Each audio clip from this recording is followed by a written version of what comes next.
The Chicago Bulls. Throughout this NBA season, stories pointed toward the breakup of one of the NBA's all-time greatest teams. Stories continue to circulate that none of their top 3 players will return next season. Yet here they are, looking to march into the NBA Finals behind the same big 3. Behind the scoring of the NBA's MVP, Michael Jordan. The defensive brilliance of Scottie Pippen.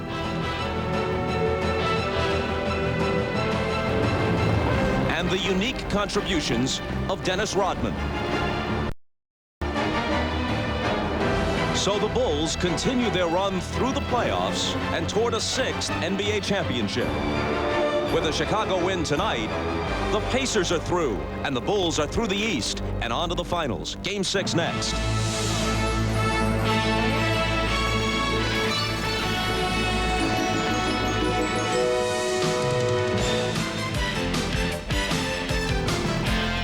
This is the NBA on NBC. The 1998 NBA playoffs. Tonight, it's the Chicago Bulls versus the Indiana Pacers. Plenty of energy, but also plenty of tension apparent as Game 6 approaches at Market Square Arena. As a player with the Boston Celtics, Larry Bird went to the NBA Finals 5 times, winning 3. But inside his locker room, you see the faces of players who have never been there. None of them, with the exception of seldom-used reserve Mark West, has ever been to the NBA Finals.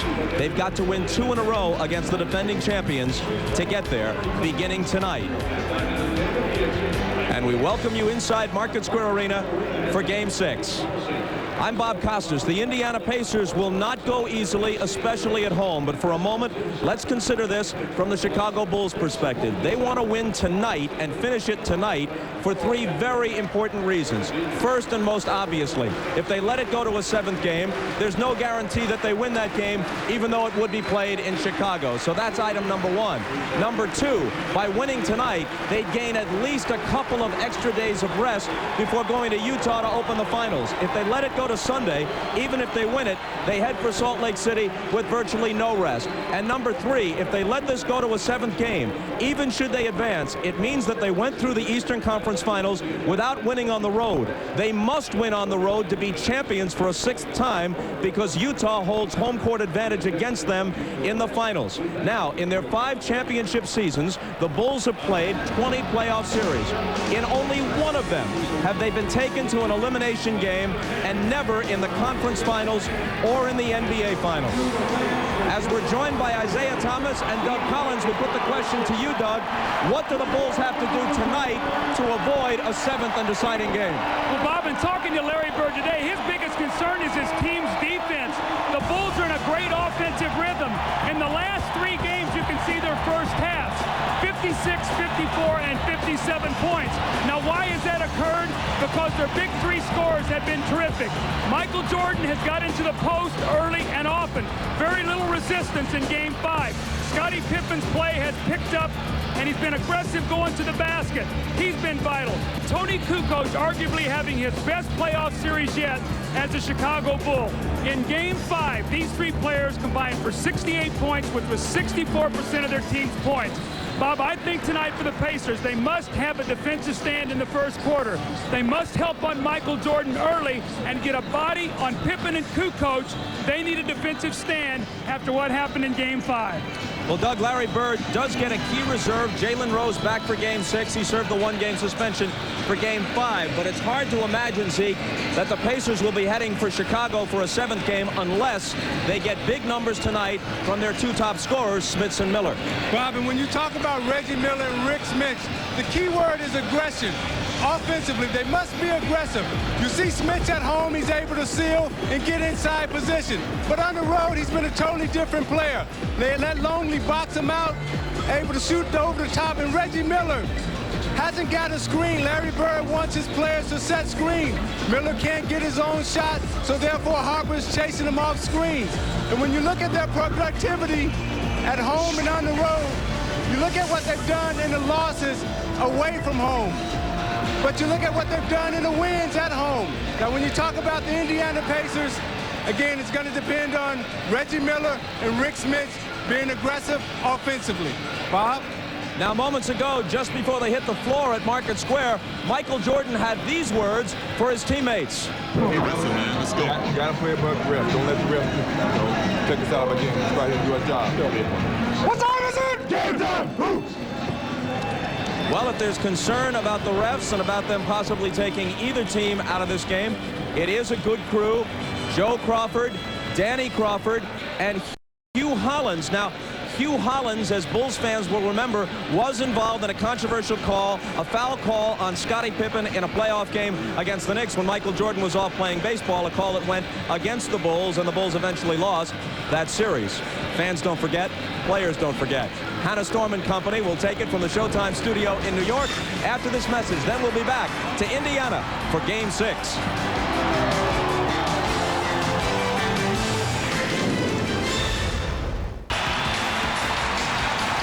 Counting the regular season, the Chicago Bulls have beaten the Indiana Pacers 5 out of 9.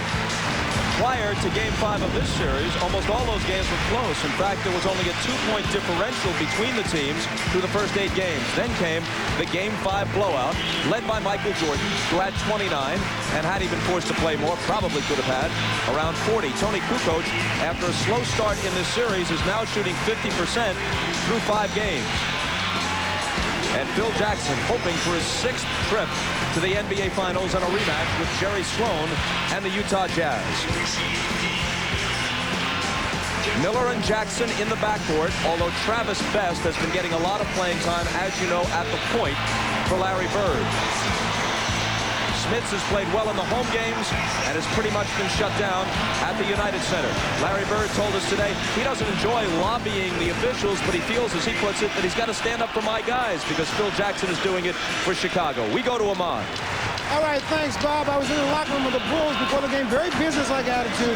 Michael Jordan told me that this game is all about closure. Now, Bob, you mentioned the things in our opening about if they win tonight, they have a longer rest period. If they lose, they at least can play Game 7. Michael told me that it is not about anything about that. It is about right here and right now. He says they're the defending NBA champions, and every now and then you got to prove that tonight will be one of those nights. Let's go down to Jim Gray. All right, thank you very much, Ahmad. We spoke to Larry Bird, and he is very disappointed with his team and the way they played in Game 5. He said they lacked effort. He said he's not going to tolerate that at all tonight. He went on to say that he feels that the Bulls are going to come in here very, very confident because of that performance. He concluded by saying, we've got to beat the Bulls not twice, but 4 times. I derive absolutely no moral victories or any personal satisfaction in losing 4 games to 2. It means nothing to me. I hope my team understands that. Bob? Jim, thanks, and we're underway. The tip to the Pacers.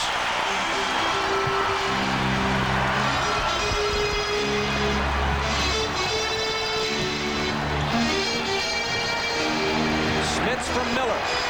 Takes the game's first shot and gets the roll on it.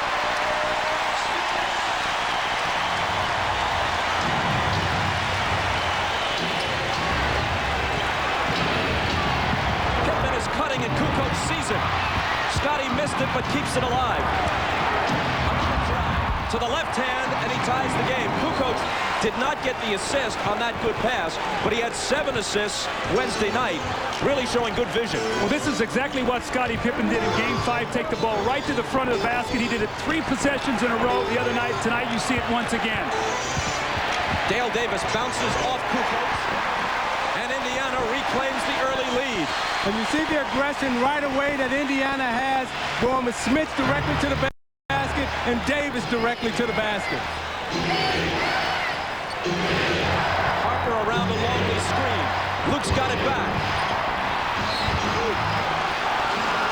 And a whistle from Joe Crawford for an Indiana foul. It's on Mullen.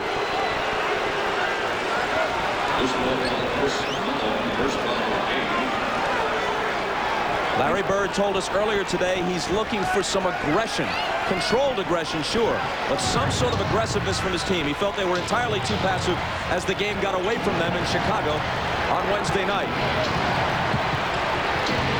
Michael with a nice look inside for Longley, but he can't finish it. Now his pass deflected and stolen by Jackson. He's got Miller on his right. Reggie for three. And Kukoc has the rebound. Those are the kind of open looks they're looking for in transition. But that time they couldn't put it down.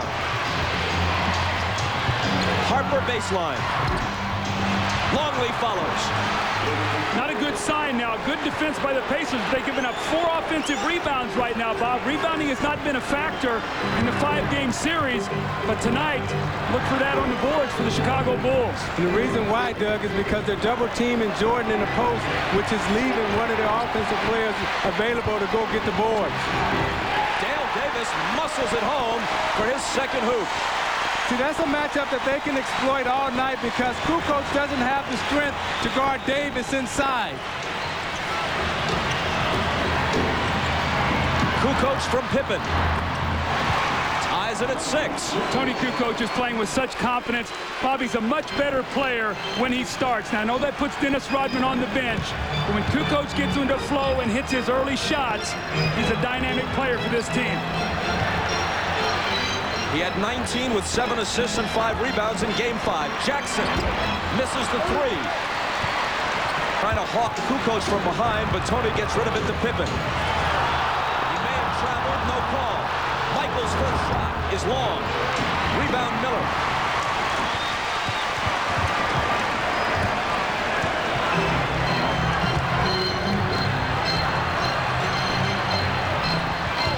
Smith lost it.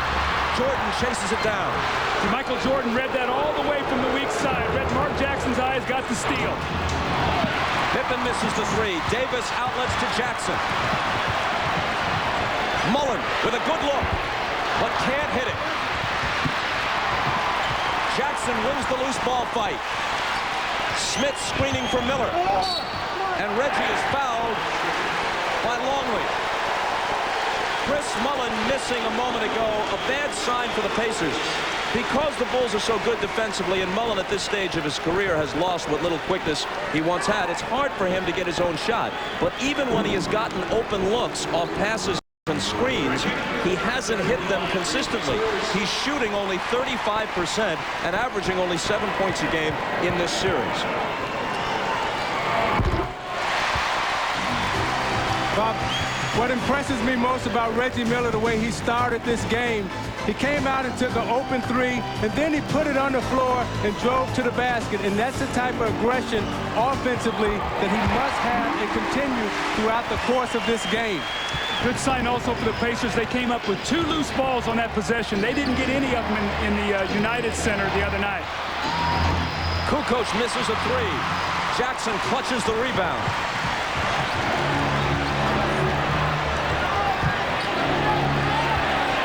Davis working on Kukoc again. Jumper in the lane. Missed it, but he was fouled. See, Chicago's going to have to make a decision.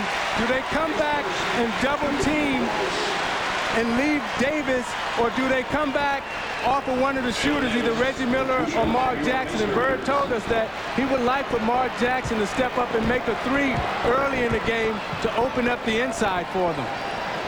He's taken 1 thus far and missed it. Dale Davis, as we've told you, is not a good free throw shooter at all.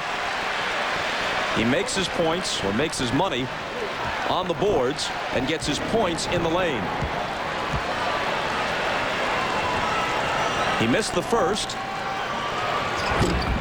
and makes the second.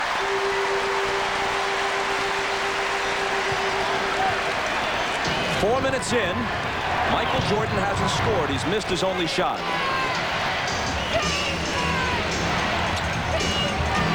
Harper driving.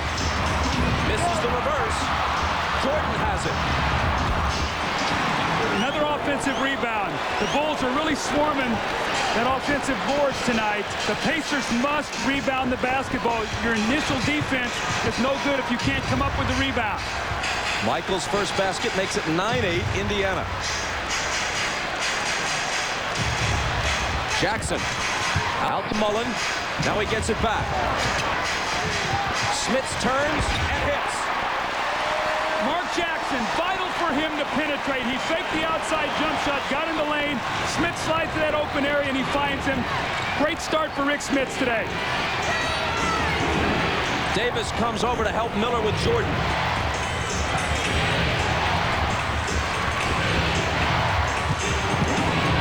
Longley loses control, and Mullen takes it from him. Jackson. Smits. Miller hops one from the corner. It's short. Gets it back. Kukoc knocked it away from him. It's still Pacer ball. The clock stops with 6:38 to play in the first. Tonight, the Indiana Pacers are trying to establish an inside game. They've done that early. They've gone to Rick Smits, the up and under with the good post position. And Dale Davis, having to play Kukoc, says, I'm going to pound inside and use my superior power. 2 inside scores here early. Vital for them to get in the paint early to open up the perimeter.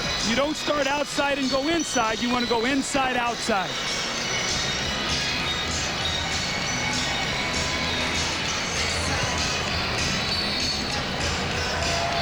Pacer ball after the timeout. Smits screening for Jackson, who fires the open jumper and misses it. But Indiana does appear to be doing a better job setting screens to try and give the ball handlers and shooters a little more room than they had in Game 5. Mullen bumping with Pippen, and Scotty travels. It looked like Scotty was looking around for the double team. I don't think they're going to double team him. I think he just needs to go quickly to the basket. Got caught with a shuffling of his feet there. Scotty can post up Mullen with those long arms. And also, I think he was concerned about Mullen stripping the ball, Doug, because you know his hands are so quick down there. Jackson's floater swatted away by Kukoc. Here goes Jordan. Mullen fouls him. Michael hits it anyway, and will get the free throw. How about that concentration by Michael Jordan? The breakaway, Chris Mullen really didn't want to let him score here, but if you're going to take this kind of foul on Michael, you've got to grab his right arm. And what Chris did, he reaches in and he hits him on the head. Look at the concentration. He keeps his eyes on the target. The greatness, he's always thinking 3 instead of 2. The foul was Mullen's second. 3-point play, 5 points for Jordan. Game tied at 11. Bob, a lot of times guys hear that whistle and they sort of give up on the play. Michael hears that whistle and he thinks basket and foul.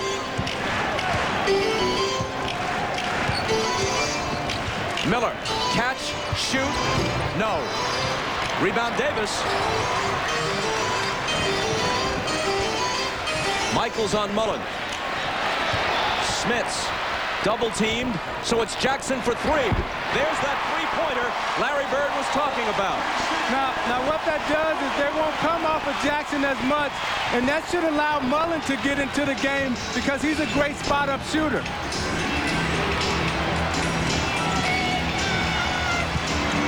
Longley, left hand, over Smits, and a whistle. The foul is on Smits. Let's go back to the previous play. Isaiah, what this opens up when Pippen goes back and helps, if Mark Jackson will make this shot, then when Scotty closes out, now he can get the penetrating dribble, get in the lane, and find his open shooters, whether it be a Mullen, a Smits, or a Miller. We see Mark Jackson leaving the floor. I think he collided with Michael Jordan on that last play. He's replaced by Travis Best.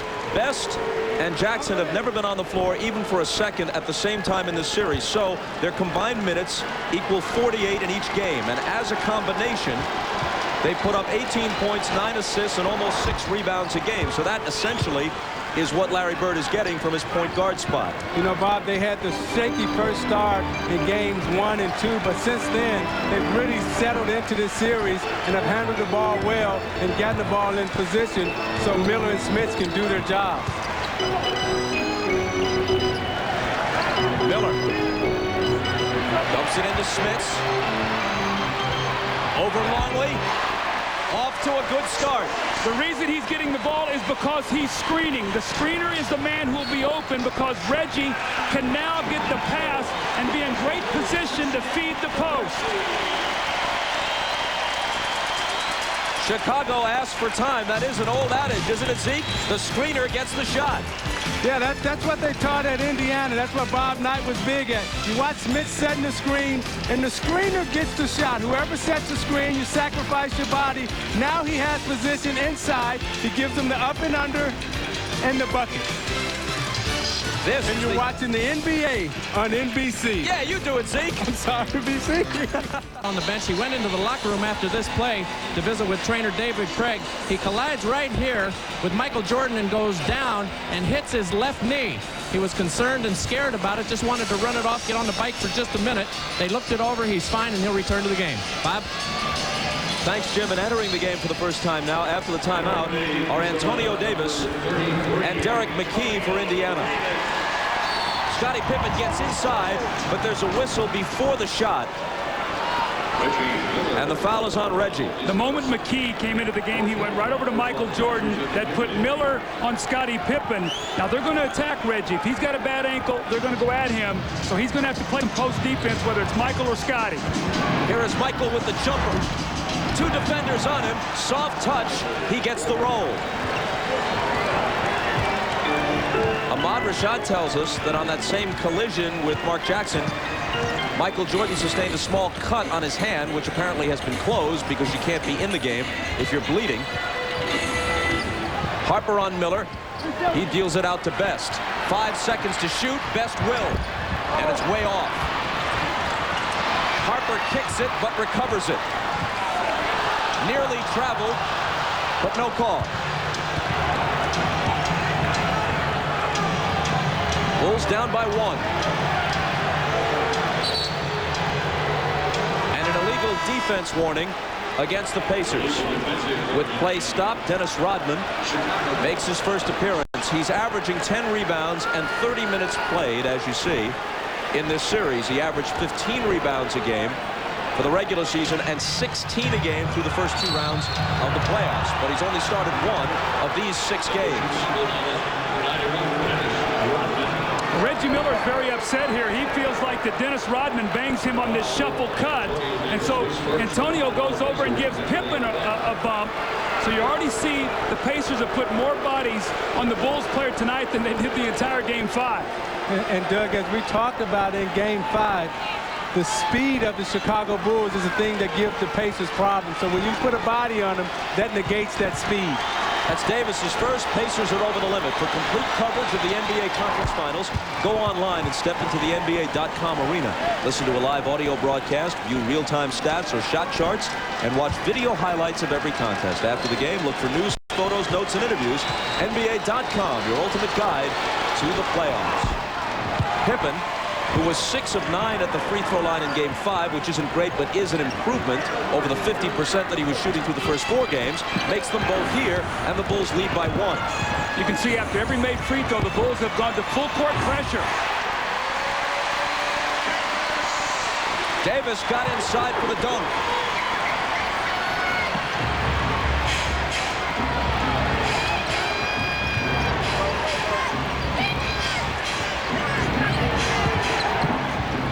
Harper has an open look at a 3, but misses it. Dale Davis has the rebound.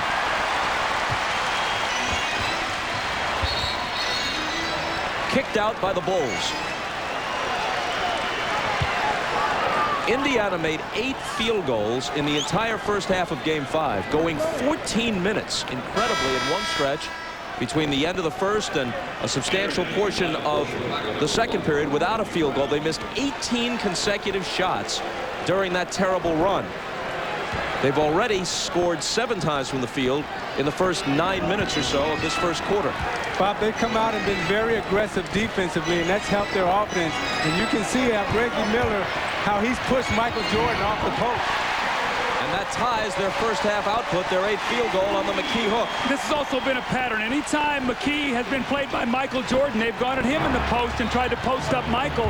That time they were successful.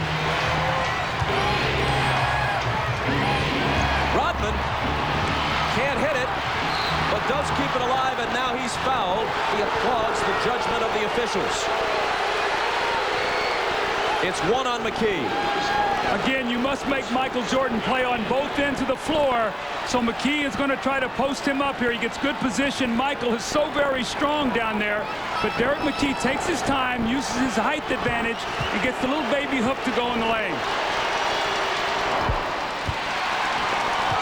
Rodman makes the first.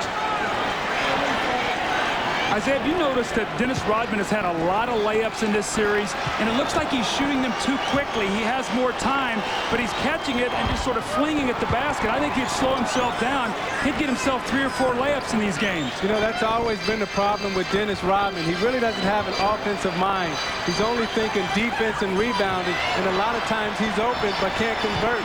Miller's open and can convert. To Chicago is pressure in Indiana up court. And anytime you feel pressure, the best way to beat pressure is with the pass and not the dribble. Scotty with a turnaround. Rodman on the offensive glass. See, Miller's doing such a good job that he didn't do in Game 5 by keeping those guys out of the post. Jordan hits a 3. And in this series, he's 5 of 11. That makes him 6 of 12, so he's shooting 50% from the three-point line. And barely over 20% on threes during the season. McKee with the reverse that won't fall. And Rodman with another rebound. We're tied at 22. Michael tongue-wagging into the lane. Hits the jumper. He has a dozen. Half of Chicago's output so far.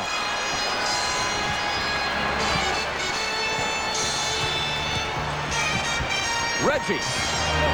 Short with a 3. It's poked to Davis, who misses it, but Antonio was fouled.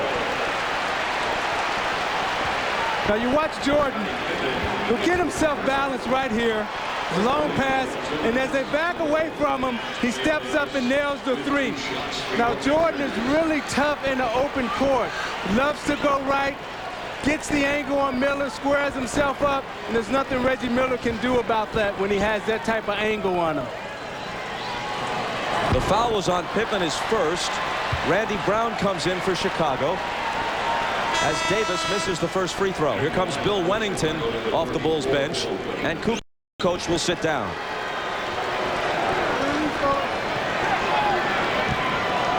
Look to see when Chicago comes down on this possession, if they run an isolation from Michael from the wing area. They like to do this when he gets it going a little bit.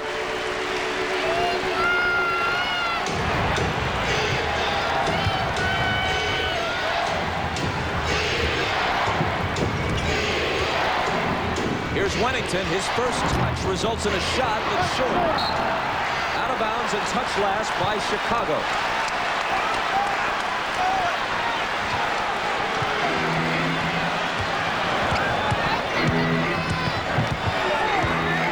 Brown on best. Dale Davis. Fouled by Wennington. That was a great sweep-through move by Davis. He faced Wennington up and then swept the ball right to him, and Wennington couldn't move his feet.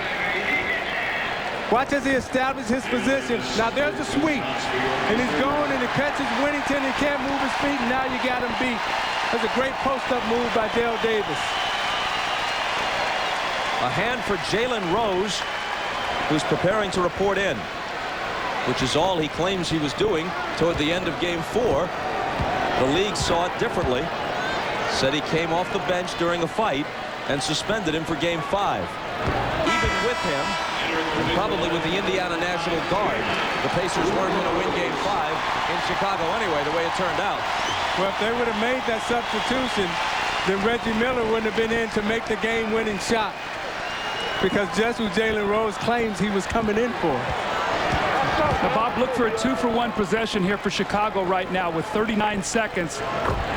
They like to close quarters very strongly. We have a tie game right now. They'd like to get 2 hoops and stop Indiana to go in with the lead. They bring in a shooter in Steve Kerr, replacing Randy Brown. Game tied at 24. Michael knocked away from behind by Rose. Jordan thinks he was fouled. The officials don't.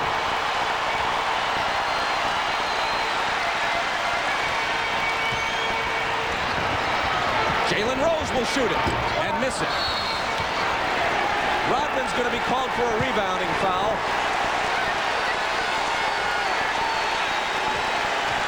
And you see the effects that Jalen Rose has had as soon as he comes into the game. I mean, he'll come from behind. He was pressuring Scottie Pippen, and he gets a hand on Jordan's shot. That's what they missed the other night, was his defensive ability, his quickness, and he's able to guard Jordan. I think he got Jordan a little bit right there in the face, too, as he came down after that shot. Now, Isaiah, it's going to be very important. Both Davis boys have gotten to the free throw line in this first quarter. It's important they make their free throws. You get in these kind of games where this hotly contested, where there are no layups, free throws become very, very important.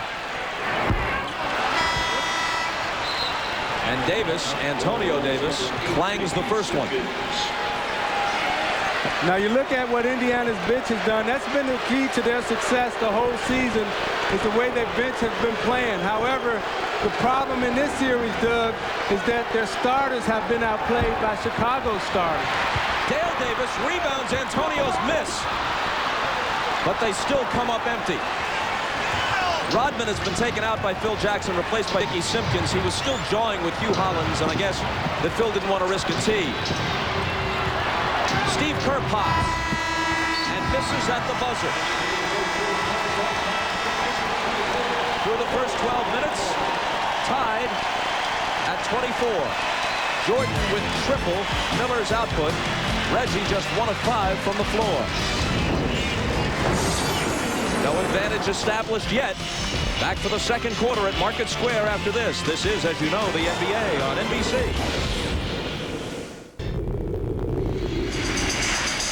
Michael Jordan had a big first quarter in Game 5 and a big game, and he did it in the paint. He had 8 field goals in the paint in Game 5. Tonight, he has 12 points, which is dynamic. But look, only 1 inside the paint. Now, will that take its toll on Michael as the game goes along? He's working very, very hard. The other night, they gave him easy scores. And in the 10 wins, you can see he averages 6 field goals in the paint. And in the 3 losses, only 2. He goes out more on the perimeter, and his free throws come down. Tonight, that's been the same pattern. He still has 12 points. But what will that mean as the game goes on? As we begin the second period, Jordan on the bench, Rodman back in the Chicago lineup. Scott Burrell makes his first appearance. There's Burrell with the ball. Longley cutting Pippen. He was fouled, nearly a three-point play possibility. Isaiah, you know this because you played against this Chicago Bulls triangle offense. When that ball goes into the post and you're guarding the corner, you have to drop off, and you cannot get beat on that baseline cut. And they're consistently getting beat on that little give and go from the center on that baseline cut. Yeah, right now, Doug, they're so aggressive that McKee, he should have dropped off and cut the baseline. However, in the triangle, in the triple post, what concerns you is when you drop in there, Scottie Pippen coming over the top for the split cut. So that's why this offense is so good for the Chicago Bulls, because it totally keeps you off balance. So far tonight, Pippen is 4 for 4 at the line.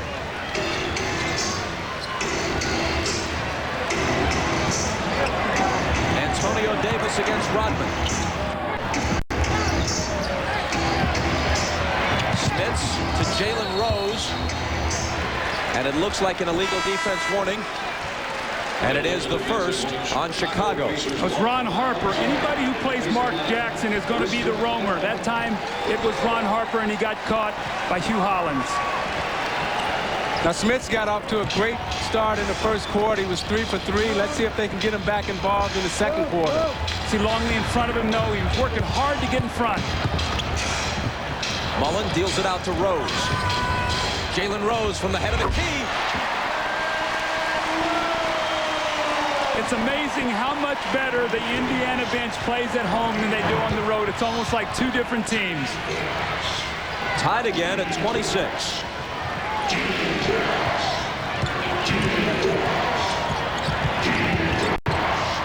Harper double team.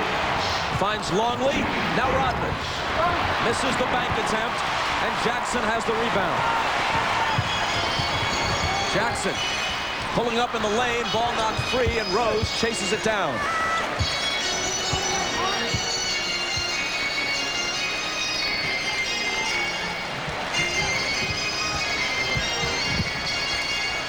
Mullen with a leaner, good off the glass. They need Chris Mullen to give him some points because he's a liability defensively otherwise. So when he's out there, he must look to score. That was his first basket.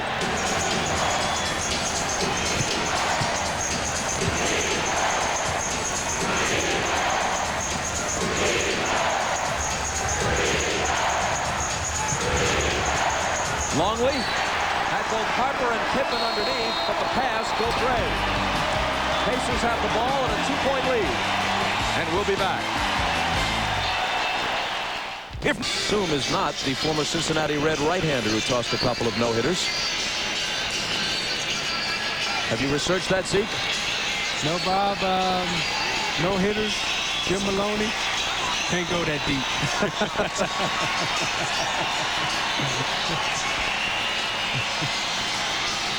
But we have depth when it comes to sideline reporters, including Jim Gray. All right, thank you very much, Bob. Well, Larry Bird wants Rick Smits to stay involved in the game offensively, not just occasionally, but every time down the court. They need his offensive input, and they need him to touch the ball and work the ball around and pass it or go to the hoop, like he has right now. Bob? Good call, Jimmy. That was a great screen by Antonio Davis that freed up Rick Smits coming across the lane. And Scottie Pippen more reluctant to help because Mark Jackson hit that three-point shot. Timeout, Chicago.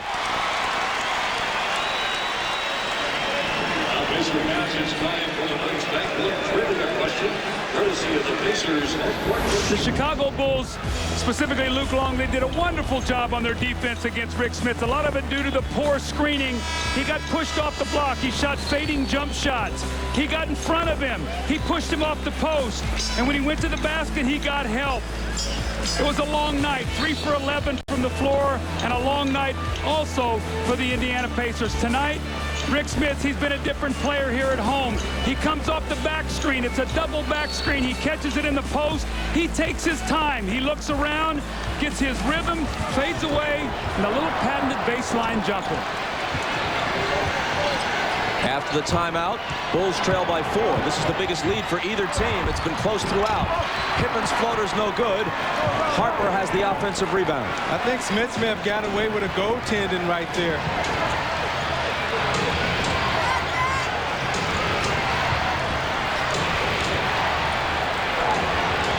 With Michael on the bench, Scottie looking to take control offensively. Drives baseline, double pumps.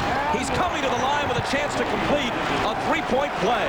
But what happened on that play in Isaiah, you had Rick Smits strung out in the corner, Gordon Scottie, and you got to push him back to the middle to help. Mark Jackson was running over to help him. You probably see him come in the screen to come over to double team him, but Smits lets him go baseline where there is no help. And now you give up the possible three-point play.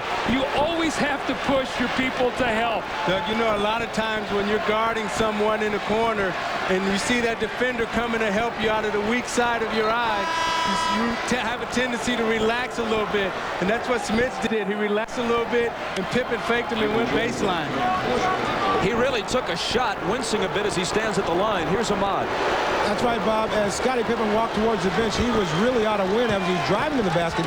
He took an elbow by Jalen Rose just as he let that ball go, but obviously he's still able to continue playing. Bob? And a three-point play as he's 5 of 5 from the line tonight. The foul on Rose was his first. Jordan checks back in, and it's a 1-point Indiana lead.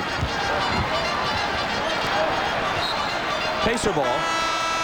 Well, they're really making a conscious effort to put a body on Pippen every time he moves. Chris Mullen just set a backcourt screen on him. Pippen ran into some contact, and that's what they did so successfully, Doug, in game 3 and 4. Bob, now Chicago has gone small, so they'll put Kukoc on Smits, and there's another one of those threes by Mark Jackson.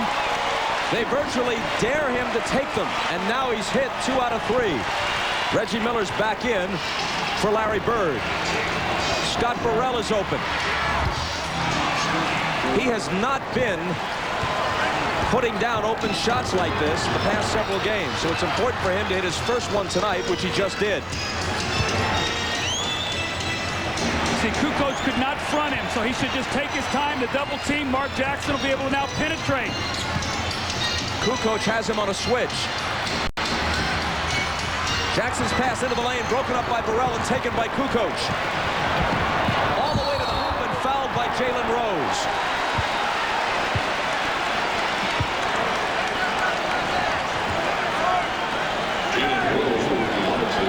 Here's Jim Gray.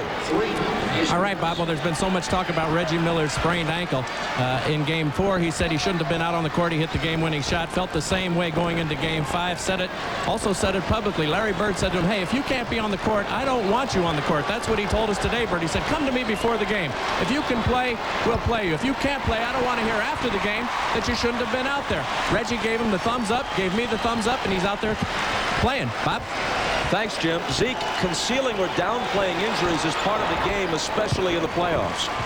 You're absolutely right, Bob, and you never want to let on that you're injured in the playoffs, especially if you're the leader or the superstar of your team, because that gives the Chicago Bulls a right to attack you. The ball was kicked, and the Pacers will have it out of bounds. Larry Bird was telling us in his office today about the '87 finals between the Celtics and the Lakers, two of the greatest teams in NBA history, and Kevin McHale played that series with a broken bone in his foot. I remember that series because they beat us to advance, and Lambeer, every time McHale came down and tried to post up, Lambeer was kicking him in the foot. Jalen Rose hits the open J.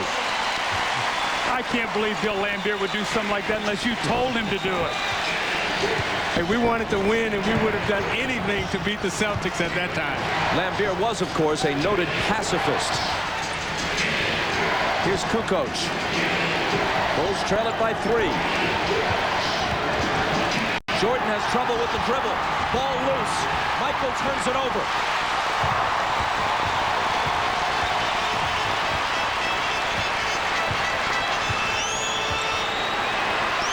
Rose thinking about it, now doing it, but a whistle. See, this is what they missed the other night with Jalen Rose, because he gives it to you offensively and defensively. He's become quite a defensive player in this league, and you see him put the pressure there on Jordan, forcing him into the trap. You know, when he came out of college, Doug, he was known as an offensive player, but under Bird, he's become quite a defender. Rose driving. The previous foul on Burrell was before the shot. This one also comes before the shot, so the basket doesn't count. It's Burrell again, his second. Pacers by 3. And you're watching the NBA on NBC. Now, with Jalen Rose being back in the game, and he's so important to this Indiana team offensively and defensively because he can create his own shot. You see him take the J off the dribble, and then he can square up and take the J. And look at him defensively as he forces Jordan into the double team.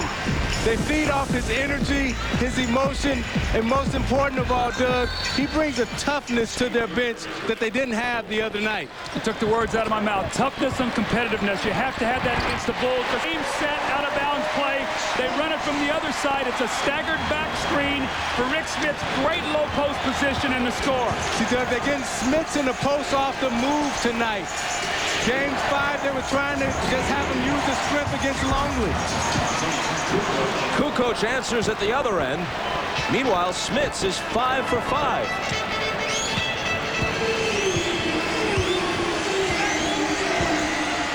Smits will get a little jumper here on the rotation. You called it. 6 for 6. Well, they're going Dutch treat tonight. And he's important for them, but Jackson recognized early that he had a mismatch with Kerr, backed him down, the double team came, and Smith was able to nail the jumper. Kukoc wheeling to the hoop. Out of bounds, and let's see who has it. Chicago will. Pacers by 5. Smith started Game 5 0 for 6. Tonight, 6 for 6. Michael, turnaround on Miller. Spins out, followed by Rodman. Smith just can't block him out. He's not quick enough. They didn't double that time. They let Reggie play him straight up. And although Michael missed the shot, no block out. Jackson drives on Kerr and connects. As soon as he saw Kerr as the defender, he tried to use his superior quickness to get past him. Jackson is not quicker than many defenders he faces, but he is a bit quicker than Kerr. Well, that's a battle of the two slow turtles. Burrell with a 3. It's an air ball out of bounds to Indiana. See, Bob, the thing that I'm noticing right now is how tough Reggie Miller is defending Jordan in the post. You're never going to stop him. However, he's giving him some resistance tonight, forcing him to that mid-zone area as opposed to letting him back him all the way down. Let's see if they go back to the screen and roll again with Smith rolling out for the jump shot. Here's Smits. And an offensive foul. Offensive foul on Indiana. Rick Smits is right here. They're going to force it down. The help. Rick Smits works right over here for the jump shot. Michael Jordan doesn't rotate, and that's Rick Smits' spot. They know they can get that shot anytime they want it.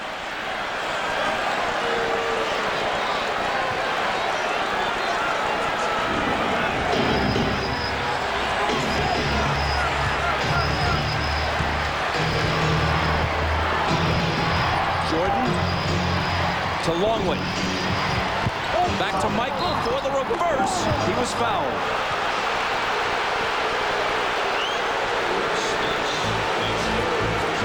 A reminder that tomorrow at 3 Eastern Time, NBC begins its coverage of the French Open from Roland Garros in Paris. Michael Chang, women's #2 seed Lindsay Davenport, and Serena Williams, Venus's younger sister, are on the schedule. And on Sunday, take note that we also begin our coverage at 3 Eastern Time, highlighting the slate, top seed Martina Hingis, Monica Seles, Marcelo Rios, and Venus Williams. That's the French Open tomorrow and Sunday, each day at 3 Eastern on NBC. Smits, picking up his 3rd foul, has to go out. It hurts to sit him when he's hot, but Larry Bird has no choice. Michael missed the first one, but not the second. You can also see with Chris Mullin not getting it done offensively and Jalen Rose being back, he's getting the bulk of the minutes tonight with Mark Jackson and Reggie Miller. Now it's Jordan on Jackson. Here's Rose driving. Pull-up jumper. Jalen Rose came to play after being forced out of Game 5 with the suspension. Jalen Rose has been huge in this series. He's becoming a big-time player in this league. I'm so proud to see him growing up and accepting the challenge. The last 3 times the Pacers have beaten the Bulls, twice in this series, and their last meeting of the regular season, Jalen Rose had big games each time. Jordan. It'll be ball.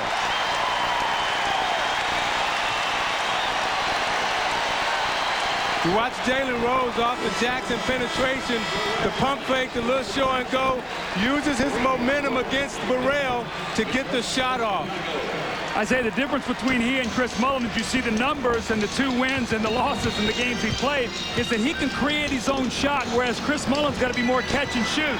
This is a speed series, Doug, and you got to have speed to play against the Chicago Bulls. Pippen's back in. Jalen Rose. This time he misses. A foul as they battle for the rebound, and it's Longley. So they caught Longley holding Davis's arm underneath. He was out of position, and he went up for the rebound, and Longley locked his arm underneath. 2 on Luke. Each team with 14 fouls in this quarter. They'll each be over the limit with their next one. Antonio Davis. Jackson. 3 of 4 on threes in this first half. If Scottie Pippen is going to double team, Mark Jackson must make that shot. Thus far he has. Pippen to the hoop.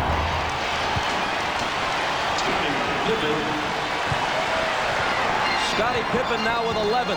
They're going back to that curl move. You're going to see Reggie Miller curl over Davis, try to post him up, and Mark Jackson will work to the open spot. Antonio Davis on the move. It hung on the lip and then fell home. See, they're making Longley move his feet. They're pulling him out 15 feet away from the basket and letting Davis use his foot speed to go around him. Listen to the crowd at Market Square, all of them on their feet. Pacers by 9. Pippen can't cut into it. Kukoc bats it to Harper, and Longley is rejected. Harper chases it down. Someone got a small piece of that, and Jackson has it. Looking for a double-digit lead. Jackson to Dale Davis. He's fouled.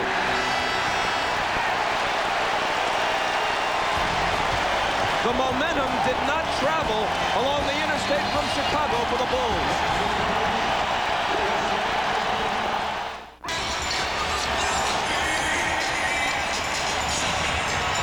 All right, Hannah, we'll be watching and listening at halftime. Doug. Bob, let's take a look at what happens when Mark Jackson. Here's Scottie Pippen. Now, he's going to give help on the drive. This is the first time they run the play. You kick out, and Mark Jackson steps in, and he hits the three-point shot. So I said, you know what? They're going to come right back to the same play. Now, keep your eye on Scottie Pippen this time. You step out on the floor, you use your quickness. Scottie, are you going to help this time? The answer is no. So what do? You keep your dribble, and you go right to the basket. That's good execution, and that's why you must shoot the perimeter shot. After an utterly miserable first half in Game 5, in which they missed 18 straight shots in one stretch, the Pacers are shooting 61% in this half, and they've made 11 of 12 in this second quarter. But one thing they cannot cure is Dale Davis's inefficiency at the free throw line. He misses again. The Davis boys combined are 3 for 9 right now from the free throw line. Remember, these guys are getting there. They've got to be able to convert. They could blow this into a double-digit lead by half. The reason why they're so successful on offense this first 2 quarters is because they only have 3 turnovers. They're handling the ball much better than they have in the past. Davis's second free throw does establish a double-digit lead at 10. And now Pippen loses it. Here comes Jalen Rose. He's got Miller on his left. He pulls up and fires. And back rims it.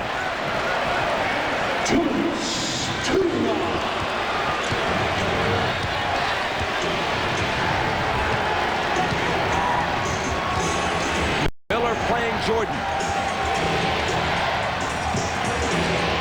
Pippen from Rodman for 3. Big basket for Chicago. They're within 7. See, when that ball goes into the post, if you drop off as Mark Jackson did, then Scottie Pippen can step back and shoot the 3. But you'd much rather live with an outside jump shot than a layup. Pippen has 14. Miller is open on Jackson's pass. Got a good look, but couldn't hit it.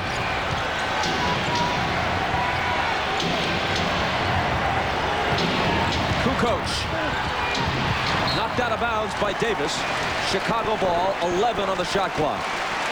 Isaiah, remember now, Michael out of bounds on this play. You've got to watch that he doesn't get the lob. You know he's going to come off. Boy, he looked for it that time, and Longley stepped back. Longley on the move. Hits the sweeping left-hand hook. They've cut the 10-point deficit in half. It's 49-44 with exactly a minute left in the half. You know, I think Reggie Miller right now, Doug, is settling for too many long J's. He has a chance and the opportunity to shorten the shot, but right now he's settling for the three-point line. He's 1 for 6 in this half. Well, Michael's chasing him, so he is not letting him get open. Chasing him from side to side. Here he is again. And now he's 1 for 7. But Davis gives them a fresh 24, and it's Jackson missing this 3. Jordan back. Pippen for 3. Out of bounds to the Bulls. Remember, Jalen Rose had a breakaway jump shot from about 12 feet that would have given him a 12-point lead. If the Bulls can score here, they can cut it down to 3. That's how those little shots and those runs change everything, Bob, especially going into the halftime break. You know, and Jim Gray told us that Bird told his team in the huddle that these last 2 minutes was the most important 2 minutes of their season because he knew Chicago was going to make a run here to try to cut the lead, and they have. Shot clock and game clock virtually identical.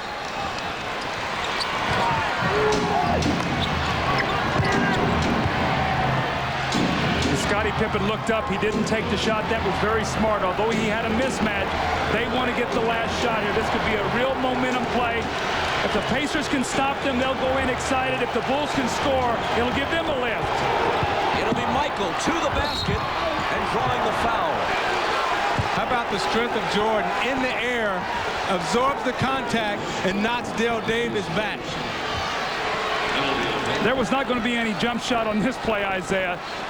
So you watch him use his momentum here as he comes right, goes into the air, absorbs the blow, and he's coming so hard he knocks Dale Davis down. That's how strong he is. But the difference in the game tonight and in Game 5 is he and Scotty and Tony went unimpeded into the basket and laid the ball in the basket. Tonight, Indiana's putting their body on him. 2.8 seconds. In theory, time for Indiana to get off the shot.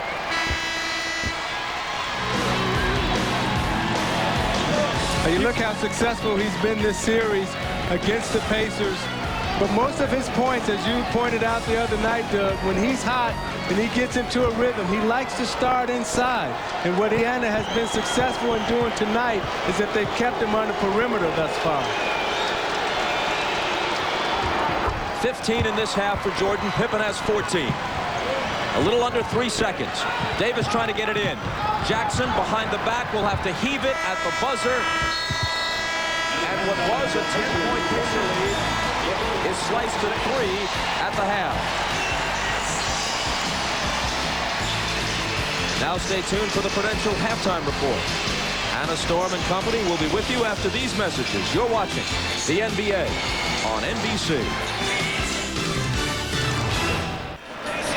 Ahmad Rashad back at Market Square Arena, where the Bulls are down by 3 at the half. Phil Jackson told his team defensively, way too much thrust inside from the Davis boys and Rick Smith. He also wants them to try to get some more turnovers. Offensively, he said, what I want to do is get the ball into the post. If they can't get it in there, try to do the screen and roll and make Rick Smith has to defend off that screen and roll. Let's go down to Jim Gray. All right, thank you very much, Ahmad. Well, Larry Bird told his team he played 22.5 minutes of great basketball. He said that's not enough. You can't have any lapses. It was a 7-0 run. He wants to keep Rick Smith on the court. He told him at halftime, be aggressive without getting carried away and picking up some silly fouls. As for Reggie Miller, he wants him to keep shooting the ball even though he's only 1 for 7. And he wants to protect the ball. He was happy with the 3 turnovers. Bob? Thanks, Jim. Chicago ball. Trailing by only 3. Jordan looks to cut it to 1 as he splits 2 defenders and does what seemingly only he can. Rick Smith's almost picked up his 4th foul there. That would have been devastating for this Pacers on the first possession of the 3rd quarter. Jordan gave him the up and under, and you have to honor all of Jordan fakes because he's so good offensively. That's what makes a good offensive player, is when he can score in a multiple ways. And now Smith juggles it out of bounds. 9 unanswered Chicago points dating back to the end of the 2nd quarter. And now they can take the lead if they score here.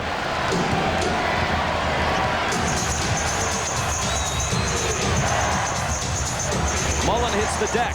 Pippen fires a 3. Halfway down, but it pops out. And there's a whistle on the rebound battle. And it's Longley hit with his 3rd. So both centers, Smits and Longley, each have 3. Now you watch Jordan in the post. He'll be patient. He reads the double team, gives the fake. Both defenders go for it. The nice up and under and the step through.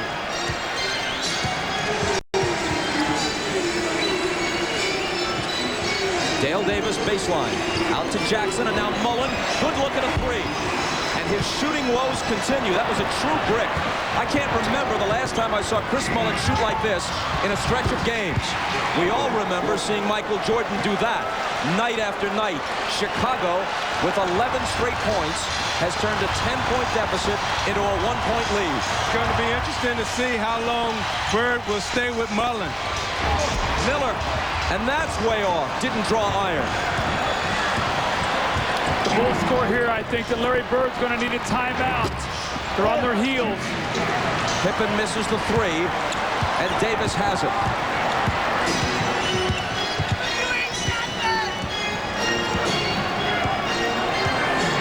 They've got to reestablish Rick Smith somehow. Jackson runs into Longley, gets it back, forces it up, no good. But Davis is there to clean up the mess for the Pacers' first basket of the half.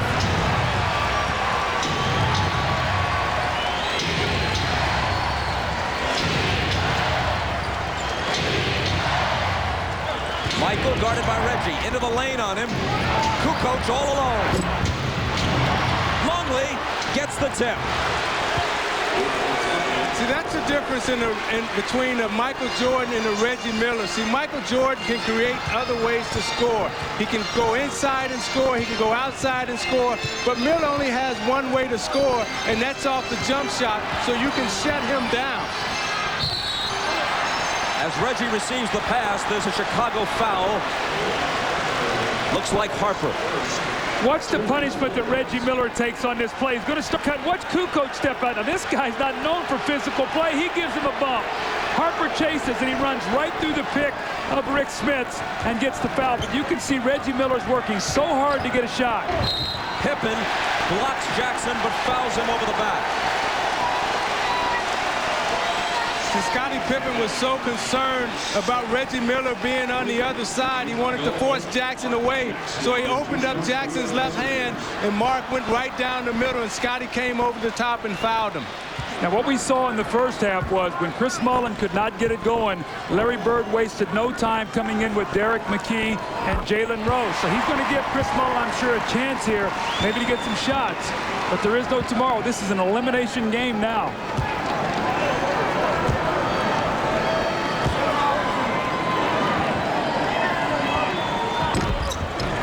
The Pacers by one again. Market Square much quieter than it was throughout the first half.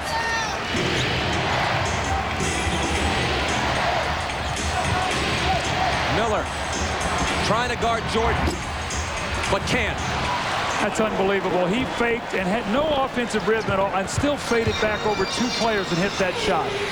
Michael has 21 to lead all scorers. Miller leaning for the shot. No call there. Reggie's got to get up and get back and play right now. Now's not a time to look at the referee because they had a breakaway on the other end had they gotten that now.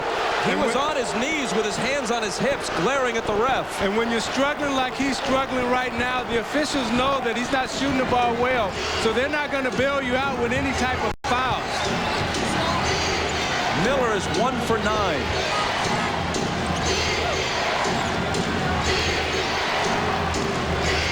Another Jordan jumper, and the same result. As he continues to sizzle, Miller is ice cold.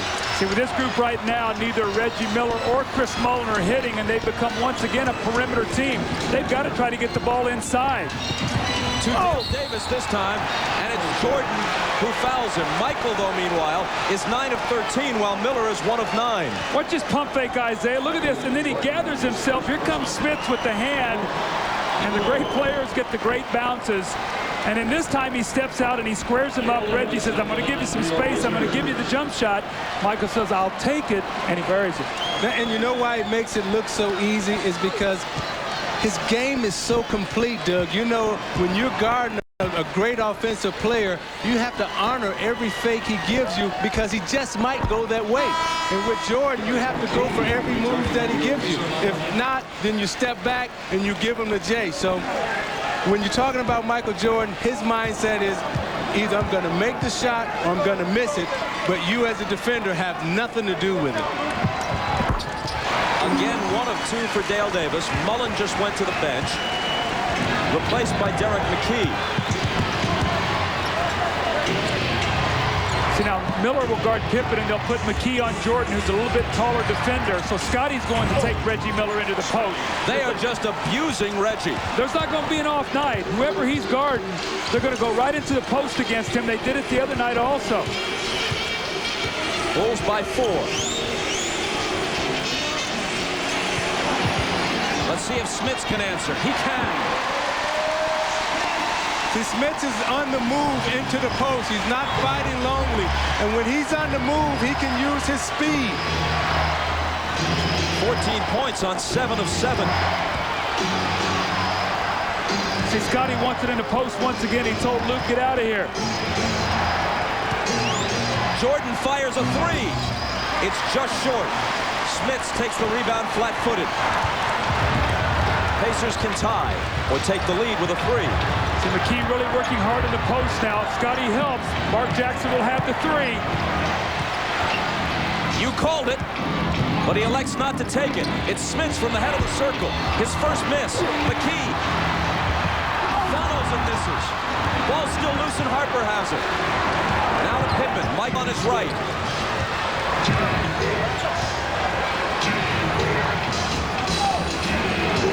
Kukoc on the drive.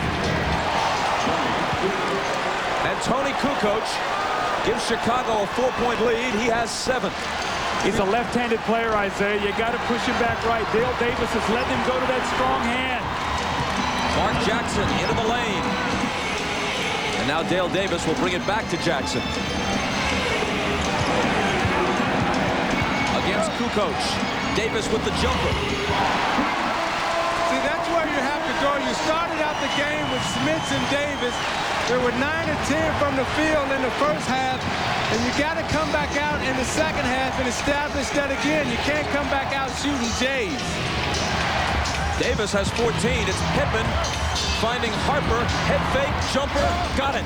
That's Harper's first field goal. He was 0 for 4 in the first half. He's now 1 for 5. Chicago in much better of an offensive rhythm in the third quarter than they were in the first half.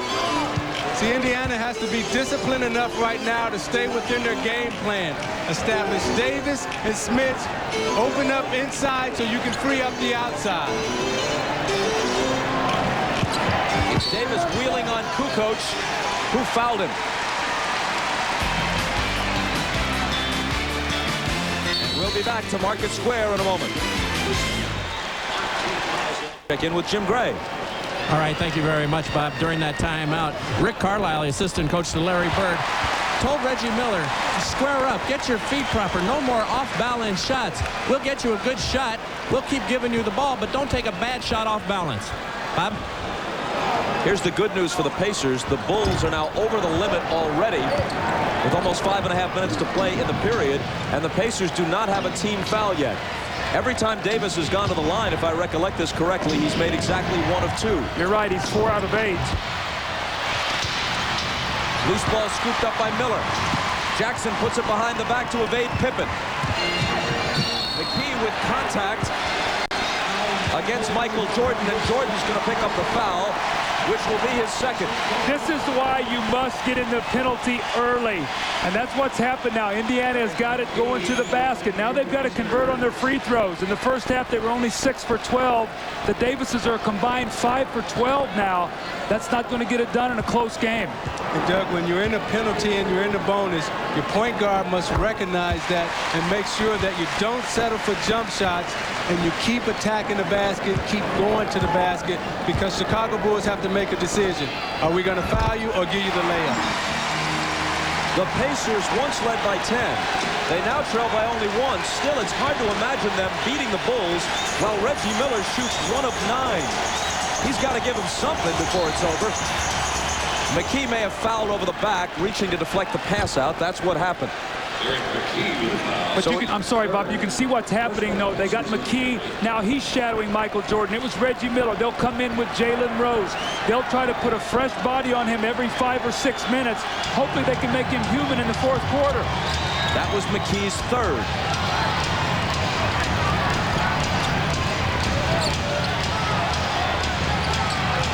Kukoc backing in. Fade away. Won't go. Smits takes the rebound.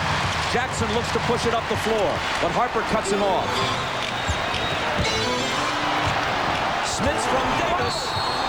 He was fouled from behind by Harper, but can't believe he couldn't complete it with the slam. Well, you know what happened, Bob? He didn't know that Harper was behind him. Otherwise, he would have put 2 hands on the ball. He thought he was wide open. Kukoc takes himself out of the play. Smith's man's help. Now he thinks, I'm wide open. And Harper comes over and gets a piece of it. If you got 2 hands on that ball, it's a 3-point play. You know, this game reminds me so much of game 3 and 4, when at the end of the third quarter, Bird brought in Antonio Davis and Jalen Rose, and they thoroughly dominated the third and the fourth quarter. Let's see if that happens tonight.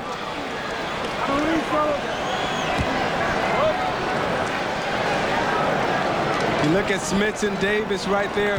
That's very important for the Indiana Pacers because they're establishing inside game. And what that allows Reggie Miller to do is get himself together. So if the situation gets to the point where he has to make a big shot, he can. Pacers have the lead. Rodman's in for Chicago. There's Dennis. As if he has to be pointed out. Jordan misses the three.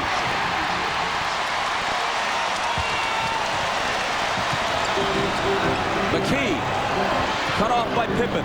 Keep taking the ball inside. Make them foul you. Don't settle for the outside shot. Looking for Smits. Jackson dribbles it on his foot. Foot race to the loose ball. Won by Pippen. To the hoop. Those kind of plays just kill you as a coach, Bob. You got a chance maybe to go up three, get a little bit of a spurt going. You turn the ball over, Pippen gets a layup. See, Smits has to be smart right here. He's got to set the screen and slip right there. So he set the screen and he slipped because Longley's overplaying him. So he read the screen and he slipped right to the basket. Isaiah, what you're talking about is when Miller comes off the screen, Luke Longley is so aware. Watch what he does. He loses contact with him. Smits goes right to the basket. That's a nice play and a nice read. Just the movement of Reggie Miller created that for Rick Smits. And Smits must stay on the move, Doug, because he doesn't have the body strength to fight Longley inside. The first half he was successful because he stayed on the move. Smits, in his 10th year out of Marist, made the All-Star team this season for the first time in his career. And you notice Smits improving in every series. He'll start slow, but as the series goes on, he gets better and better because it takes him a while to figure out the defense underneath that teams are running against him. He makes one of two. The game is tied at 64. Travis Best in now guarding Pippen. Will Pippen take him into the post and they'll punish him in there? He looks to do it. Now backs up to the side. It's Jordan. Quick turnaround.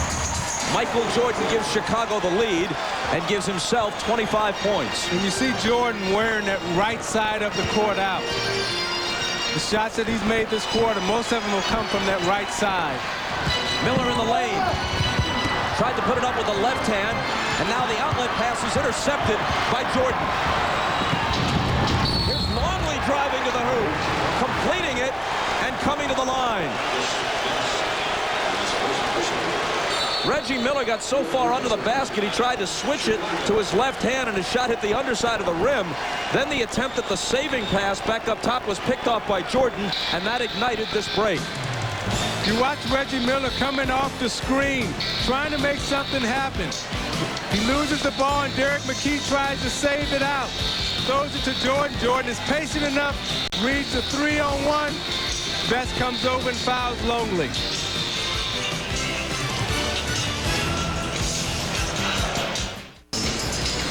Once again, we thank the folks at Goodyear and pilot Jim Maloney for the aerial shots of downtown Indianapolis. It's been a tough night for Reggie Miller. Remember, he tried to draw a foul on a three-point shot leaning in. He got no call. And on this play, you're going to see him curl into the lane. And right now, he's seeking fouls rather than really concentrating on trying to make the field goal. He curls in there, and he's trying to throw himself into somebody here to get a foul. And really, the Bulls just backed off. McKee threw the ball away, and it's a three-point play opportunity now for Luke Longley. And Doug, when you're a shooter like Reggie Miller and you really haven't developed your post-up game, it's important for you right now to just slow down, take a deep breath, and use your screens better. So Miller has been yanked, and we check in with Ahmad. All right, thanks, Bob. Phil Jackson just told his team during that timeout that now's the time to put this team in a hole. He said the offense, everything works, just go ahead and execute. Defensively, very important. He said we must defend now with no fouls. Obviously alluding to the foul position that they're in. Bob? Longley completes the three-point play. And we go over to Jim Gray. Thank you, Bob. Well, he must have been reading Phil Jackson's mind, Larry Bird, because he said, guys, you've got to weather the storm right here. Don't get your heads down. Keep playing hard, and weather this run by them. Bob? Travis Best saw his three rattle in and out. It's Michael back to work. This time on Rose. He draws a double team. Kukoc out top. Into the lane he goes. Dumps it off for Longley. 3-second violation. 3-second violation. Now, Bob, at what point in time is Phil Jackson going to rest Michael Jordan? He's going to have to give him some rest.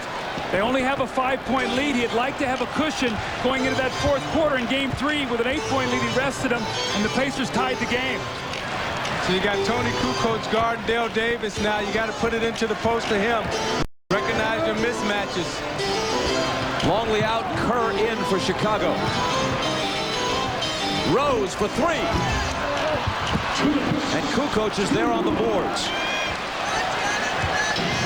His reputation for being soft has been changed somewhat in this series. He's taken some shots and stayed in. He's been more aggressive in all aspects of his play. Pippen tried to find Rodman. Dennis didn't see it coming. See, Rodman's offensive mind is to rebound. It's not to shoot. It's only to screen and to rebound.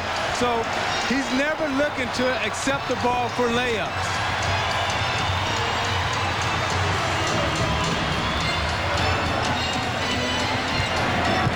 Antonio Davis draws a double. Best gets into the lane. Nifty pass to Dale Davis.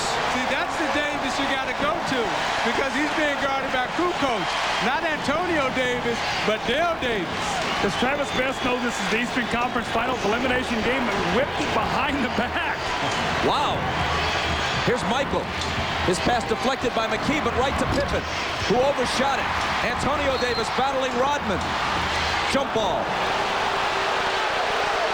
Let's take another look at that great pass from Travis Best to Dale Davis. Now you watch the guard penetration, and he gives him the up. Oh, behind my back. Did you see that? Dale Davis said, I got you, baby, for the two-handed slam dunk. And Dale Davis now has 17. Let's see if Phil Jackson's going to rest Michael here. Get the last minute and then the timeout. Actually, it's going to be Kukoc.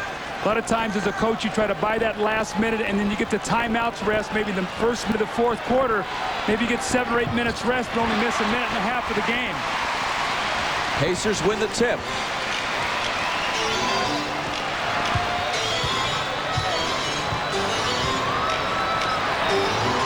Antonio Davis against Rodman. And Indiana closes to within 1. I'm surprised Rodman's trying not to get in, not trying to get in front of him, Isaiah. Antonio Davis is alone down there. The crowd's back in it, that's for sure. Kerr to Pippen.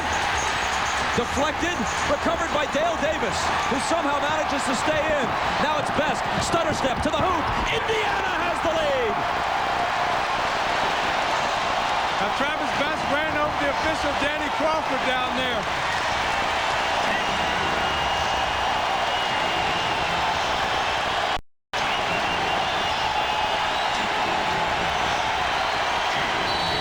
And a whistle.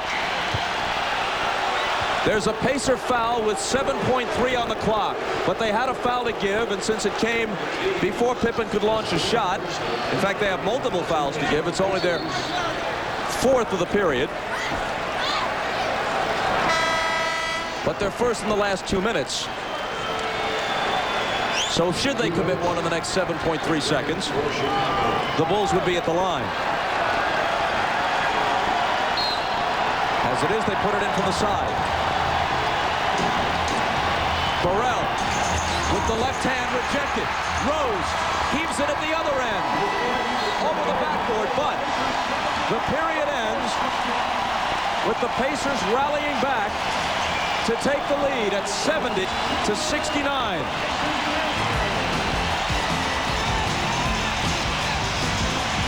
And we're back after these words from your local station.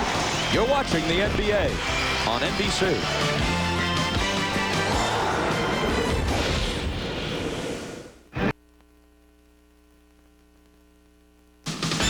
This copyrighted telecast of the National Basketball Association may not be retransmitted, reproduced, or rebroadcast without the express written consent of the NBA. Spurts at the ends of quarters, how important have they been? Indiana had a 10-point lead late in the first half. Chicago closed on a 7-0 run, trailed by only 3 at halftime. Then eventually took a lead. That lead was at 5 in the closing moments of the third quarter, but Indiana ends that quarter on a 6-0 run and leads by 1. The fourth quarter will begin with Michael Jordan taking that breather you talked about, Doug. Well, he and Scotty played the entire third quarter. Tony Kukoc 11 of the 12 minutes. 4 bench players right now for the Indiana Pacers. They must make a push and get some cushion with Michael sitting out. Here is Miller. Travis Best missed that time, but he's certainly not afraid. He's not intimidated. That ball almost wound up in the basket. Poked away, and now Travis Best comes up with a steal. Miller gives it up. If he was having a better shooting night, I'm pretty sure he would have taken that open three. Here's Antonio Davis, and it spills out for him. Zeke, it looked to me like Miller had a shot and didn't want it. Well, he's very indecisive right now, but as this game continues, he'll get his rhythm back. It's getting late. Kukoc wants a three. He was fouled, and he's going to shoot 3 free throws. Number 2 on Antonio Davis. Don't forget, tomorrow at 3 Eastern, NBC begins its coverage of the French Open from Paris. Third-round action. Michael Chang, women's number 2 seed Lindsay Davenport, and Serena Williams, Venus's younger sister, will be our featured matches. That's tomorrow at 3 Eastern, French Open on NBC. Big American Day in France tomorrow. Number of the featured competitors. See, that's a big turnaround. Instead of Antonio Davis scoring that layup and going up 3, you foul Tony Kukoc shooting the 3. He gets 3 free throws, gives a chance to give the Bulls a 2-point lead. And as long as they stay in the lead, it gives Phil Jackson time to rest Michael Jordan so he can have a big finish. The free throw line, the Bulls have been unbelievable tonight. 18 out of 20 now. And Doug, I think another interesting point to watch is to see how long Rick Smith stays out of this ball game, because he's 7 of 8 from the field, and he's really established himself in the low post. Kukoc fouled Davis.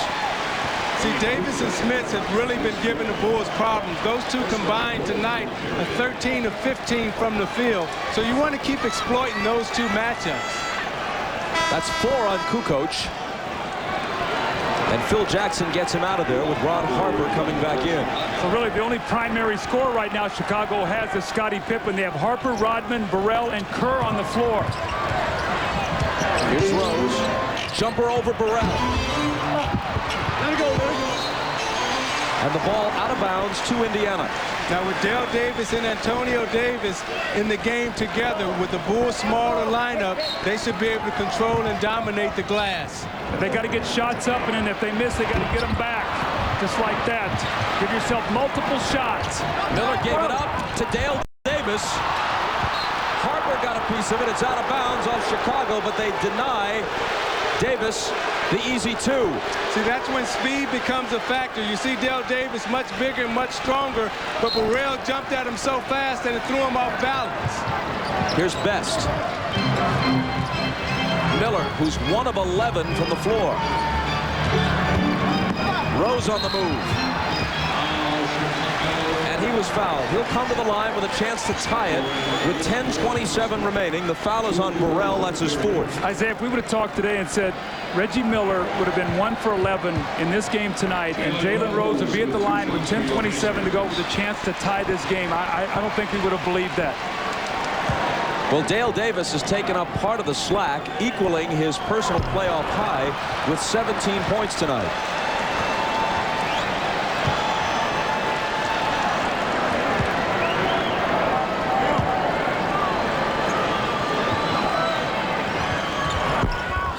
Missed free throws. Indiana is shooting 78% in this series against Chicago tonight. It's been the free throw line that's been the story for the Chicago Bulls. Rose can't capitalize on the chance to tie it. Still Chicago by 2. Here's Scottie Pippen against Antonio Davis, who fouled Scottie.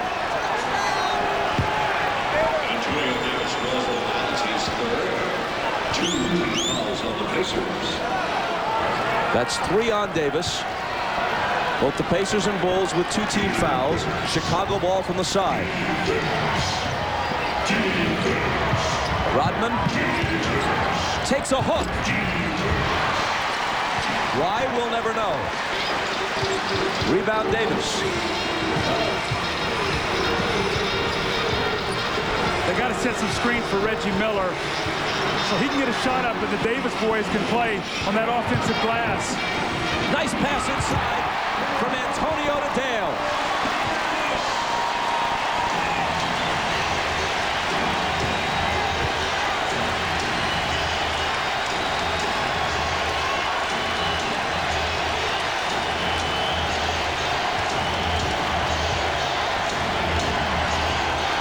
Harper on the move, followed by Rodman just as it came off the rim. He trots back the other way, grinning from ear to ear. See, Antonio Davis went to help, which left Rodman open for the offensive putback. Miller. There it is. A three for Reggie, just his second field goal. See, he's too good a shooter to stay in the slump, particularly in a game like this. I think you're going to see Phil Jackson call a timeout here to get Michael Jordan back in the game with this possession. That's a big shot for Reggie. He's going to try to quell the momentum of this home crowd. Pacers by a point.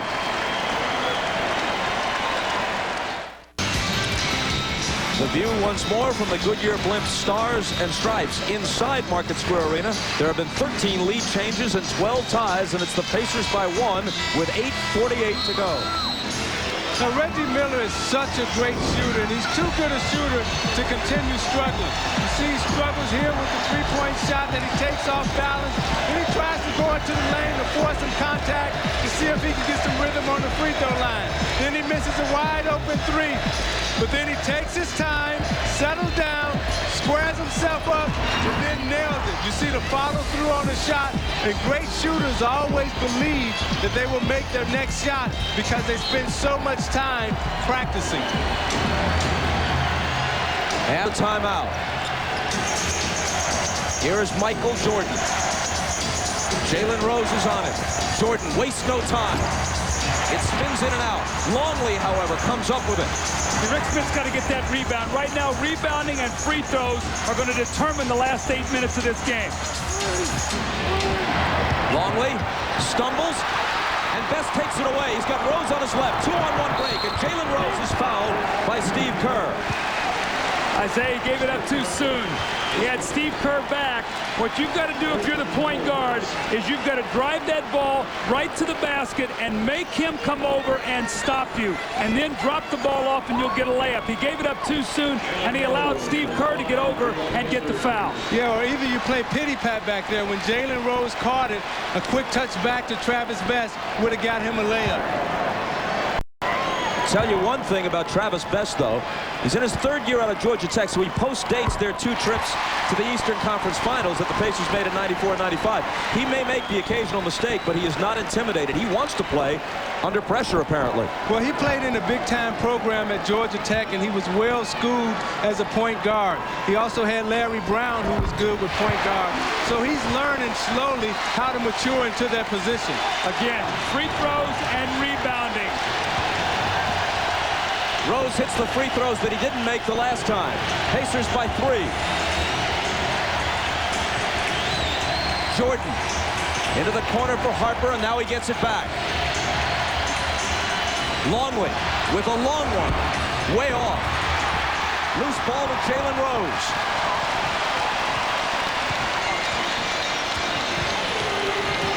Rose on the move over Kerr. And Rodman skies to snatch the rebound down. Jalen Rose got too excited there, Isaiah. He had Steve Kerr on. Take your time. Now, Doug, Indiana has made the decision that every time that Michael Jordan gets it, they're going to come off of Reggie Miller to double team, and they're going to test Ron Harper with the jump shot. And Joe Crawford blows his whistle for an Indiana foul.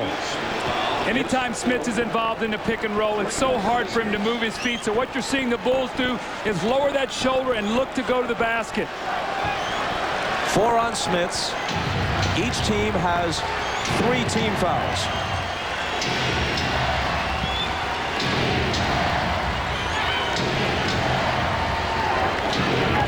Jordan. And a foul. Tries to get rid of it to Harper. Jalen Rose can't believe it. That'll be his 3rd. So you know that the double team is coming from the top. And if you're Jalen Rose, you got to be a little smarter as a defender. You got to force Jordan back to the middle. Ball not free, and Travis Best thought that Kerr might have touched it last before it went out. But they award the ball to Chicago. Bob, that's 14 fouls now against the Pacers. So on the 5th, the Bulls will shoot free throws the rest of the way. Anytime you go to the creating contact. They call a foul on Best off that contact.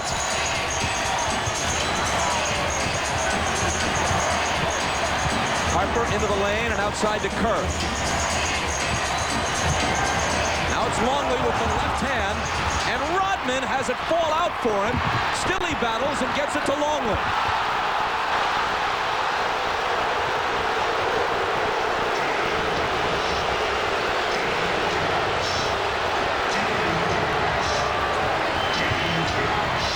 Michael turns, fires, and cuts the lead to 1. 2 offensive rebounds on that possession. The Pacer fans were upset. They thought Longley committed an offensive foul. The referee said, you better stand your ground and play on. We're not going to give you that right now. 27 for Michael. Best finds Smits, and Smits finds the bottom of the hoop. See, just a little simple screen and roll. Made Longley move his feet just a little bit, which freed up Smits for the step-back jump shot.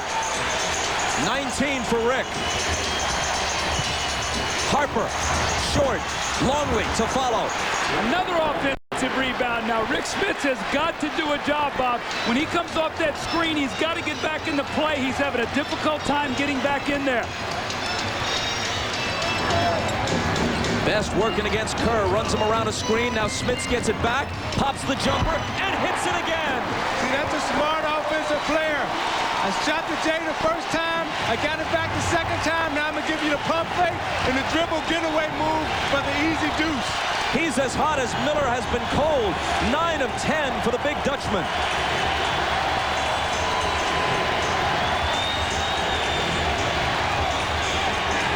Rose knocked it away from Jordan.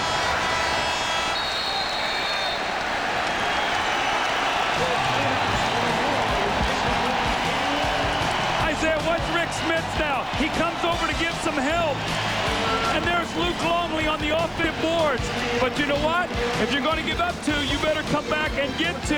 And he follows with back-to-back hoops. This one on a rollout. The pump fake, like the guard. And he shoots the open jumper and buries it. And you're watching the NBA on NBC.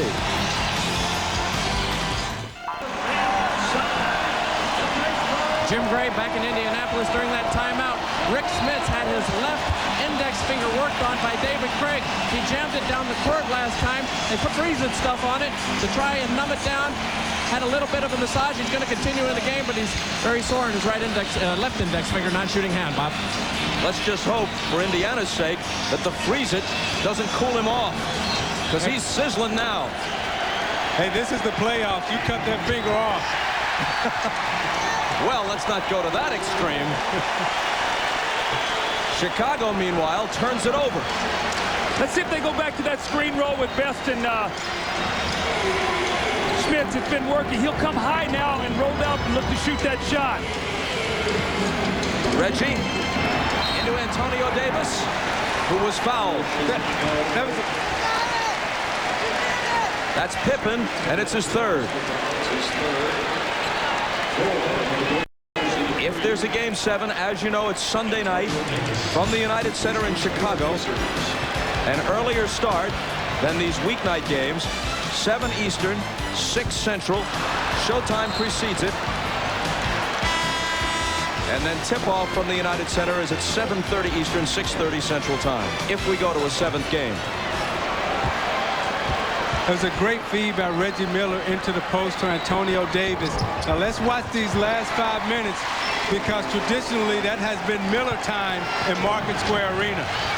1 of 2 for Antonio Davis, a 4-point Pacer lead. Kukoc back in for Chicago.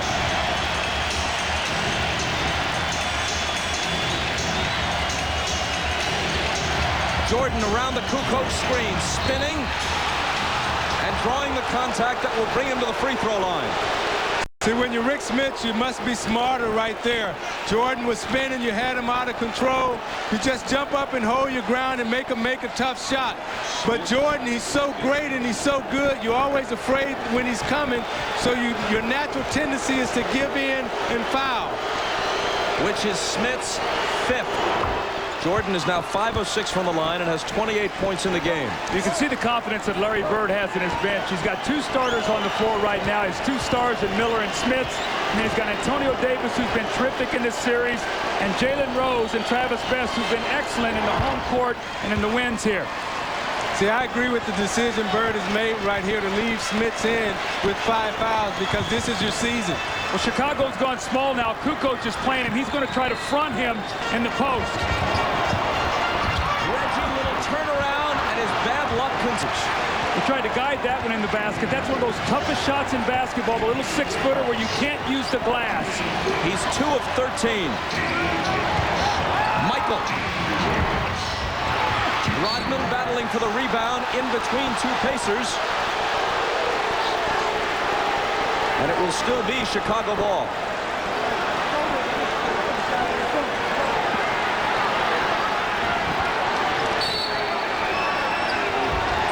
Pippen to trigger it in with 4:10 on the clock. Jordan spins by Rose. No basket. Offensive foul. 3 on MJ. Now, we saw that call. Remember, in Game 4, Michael was called 3 times on offensive fouls. What's the left arm? He's going to lock him and get an advantage. That's an excellent call.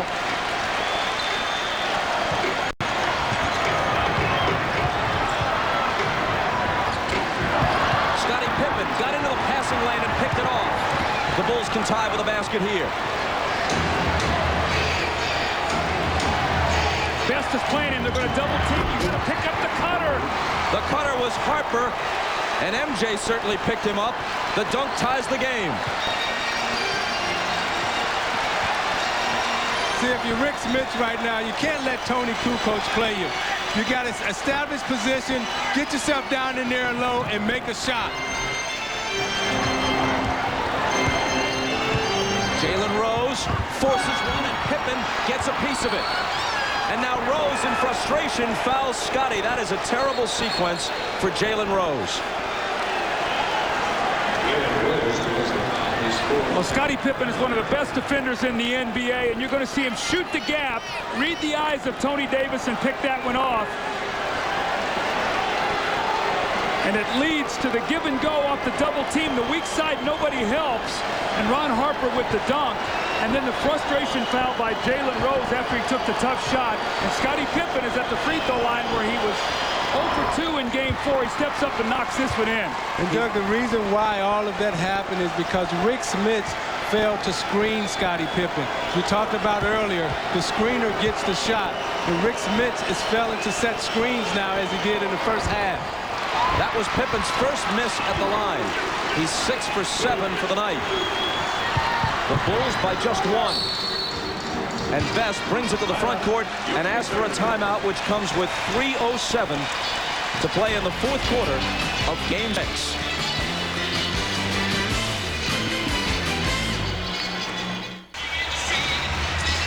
Jim Gray tells us that Larry Bird just told his team, don't worry about what's behind you, meaning the first 45 minutes and the first 5+ games of this series. Worry about what's ahead of you. The remaining 3:07. Normally, down the stretch in a close game, this is Indiana's go-to guy. But will he be tonight? And I think that message was delivered more for Reggie Miller than anyone. Here is Best with Michael all over him. Jordan almost stole it. Rose came up with it and found Smith. Great vision by Jalen Rose. Great vision. Picked up the loose ball, looked underneath the basket, and threw a bullet right to Rick Smith. Smith leads the Pacers with 23. More importantly, the Pacers lead the game again. These are the moments Jordan lives for. Into the lane, turnaround, fade away. That's why he lives for them. See, I think if you're Travis Best, you got to run at Michael Jordan and make him throw the ball to Ron Harper. You cannot let him beat you tonight at the end of this game. And Dick Harder was screaming from the bench, come double team, come double team. Smits out to Rose. Smits turns, fires, and gives Indiana the lead. With 2 minutes to go, the lead has changed hands 17 times in this game.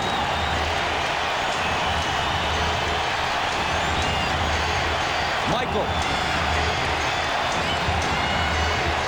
The double team comes. And his shot goes in and out, but he was fouled. Narrowly missing a possible three-point play. That's 5 on Jalen Rose. Now you watch Jalen Rose right here, picks up the ball and throws the bullet right to Rick Smits down underneath.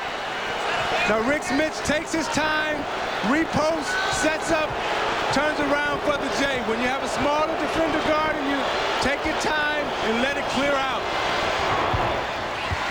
Jordan's 32nd point ties the game at 86. Luke Longley now back into the game, so Phil Jackson has his best defensive team on the floor. He'll have Longley against Smits. He'll have Rodman on Antonio Davis. Michael Jordan will try to pressure Best and keep them out of their offensive sets. And Longley is also an offensive option for the Bulls because Smits has 5 fouls. Chicago by 1.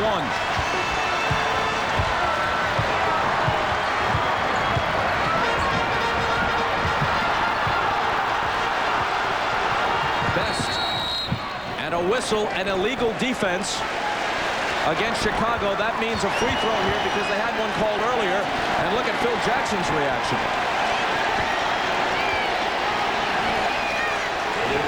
I'll tell you why this is big. Now, if Reggie Miller makes this free throw, it's a tie.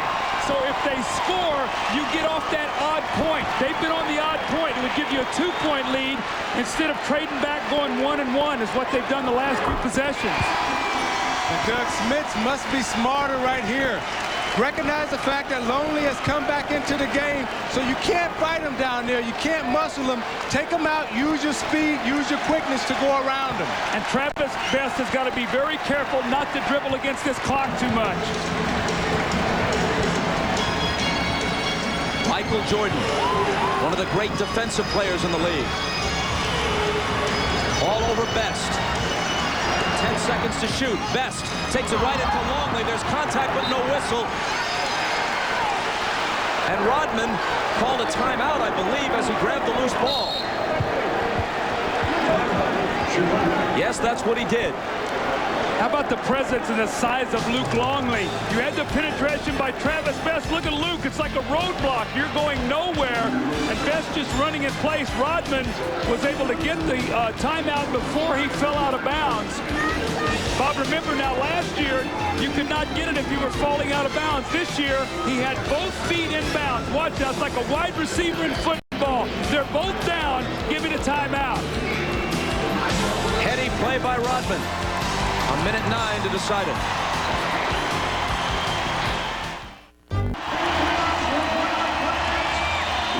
.69 seconds remaining in regulation.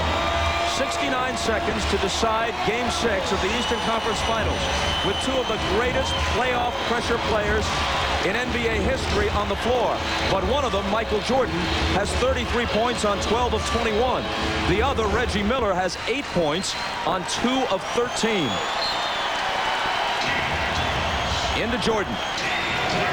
Can Indiana defend this play? Michael Jordan without fouling. Michael misses it. Loose ball. Out of bounds to Indiana. Now let's see what Travis Best does with it. Jim Gray tells us that during the timeout, Larry Bird echoed your sentiments, Doug Collins, when he said, look, Travis, don't take it into the lane. Don't dribble the ball too much. Direct traffic out there. Well, Michael Jordan now is on Reggie Miller. Best on Kerr. He can beat him off the dribble. So that changes things. He's dribbling it too much. He goes to the basket and hits on the run. He's got his own ideas, and sometimes I guess they're the right ideas. Well, at that time, he was being guarded by Steve Kerr and not Michael Jordan. So he set Steve Kerr up and used his foot speed because he didn't have to go against Jordan's foot speed. Now remember, he made the big play in Game 4 to bring him within 1, almost on the same kind of play. This kid has got no conscience. Up and off the glass, 33 seconds to go, and he has a 2-point lead. No conscience and no fear. Pacers by 2.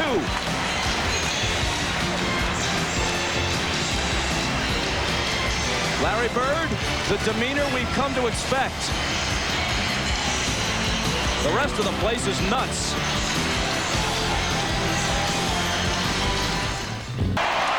Chicago has 1 timeout plus a 20 remaining. Indiana with 3 timeouts plus a 20. Both teams essentially in the penalty because the Pacers are already over the limit and the Bulls will be on their next foul. All right, now Steve Kerr is on the floor because he's a shooter. They've been doubling with Best. Remember Game 6 last year, the Stockton double team, and Kerr hit the shot. Michael has confidence in him. Best must stick to him. Into Longley it goes. Michael on the move, looks to tie, but can't. Longley grabs it, gets it back to MJ. Into the lane. And it won't drop, but Jordan will come to the line for 2 free throws that could tie it. Longley's rebound was crucial. Antonio Davis picks up his 4th foul. Well, it just took a bad bounce on Davis right there. You see the ball bounce long. He had Longley boxed out. But watch Antonio Davis reaches in, but Jordan still has the strength to power through the move.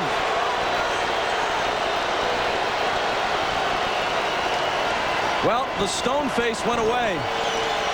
He finally showed a reaction. Michael needs them both to tie. Halfway there into the teeth of a hostile crowd. I don't think the Pacers are going to take a timeout here. I don't think they want Chicago to be able to regroup their defense. Look for them to run a little play here right out of this, get the last shot. Travis Best has to watch the double team.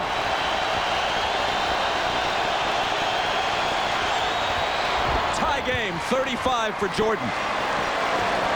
No timeout, as you predicted.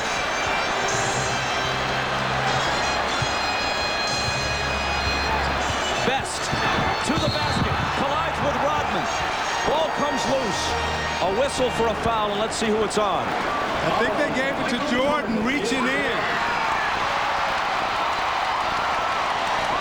See, Jordan gambled, and Best rolled off of him, used his elbow, and Jordan reached in.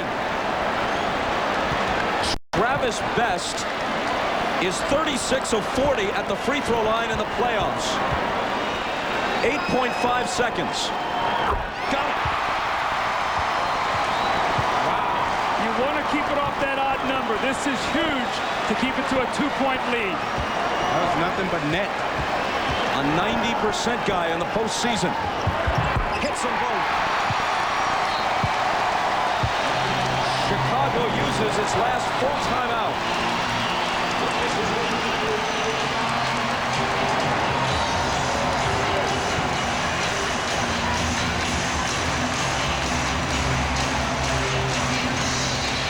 The game's greatest player hit 2 to tie it.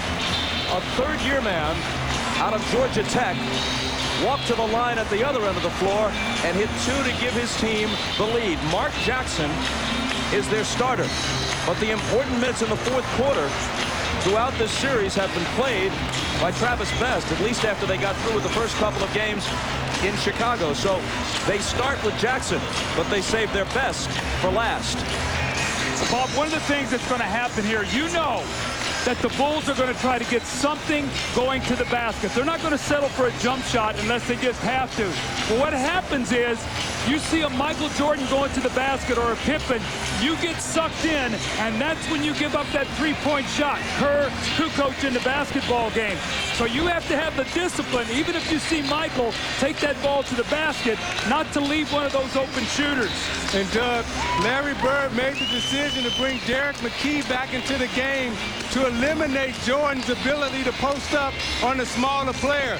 So Jordan may take him outside and use his penetration, but don't be surprised if you see Tony Kukoc with the ball, because Phil Jackson likes to go to him in these situations also. If this goes to a 7th game, obviously Larry Bird's Pacers have a chance to win the whole series. But at best, Chicago would go to Utah with very little rest. Game Sunday. Game 1 of the finals would be Wednesday in Utah. And they would have gotten through the Eastern Conference Finals, assuming they win the 7th game at home, without having won against the Pacers on the road. And Utah would have 4 of the possible 7 games against Chicago, or Indiana for that matter, at the Delta Center. So even if they escape in a 7-game series, losing tonight could hurt Chicago. And who's to say they beat them at home? Now, Ron Harper is in the game. So they've gone to a small lineup. He has Dale Davis on him. So Dale Davis has got to be very careful here. Watch Kukoc on the penetration. It's Michael. That's the guy to watch. He stumbles and loses it. McKee has it. The Pacers and the Bulls will take it to the limit.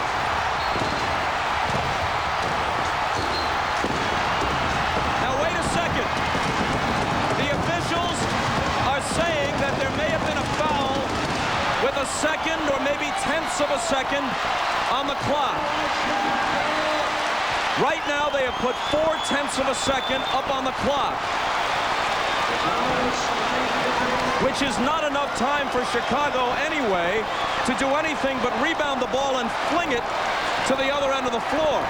I guess they could call a 20-second timeout. Make the first one and miss the second one, so they can't throw a long pass. If he misses the first one, you've got to make sure that you get that 3-point lead.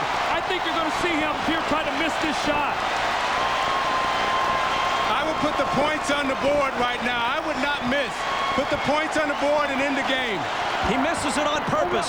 Pippen grabs it, and that will do it.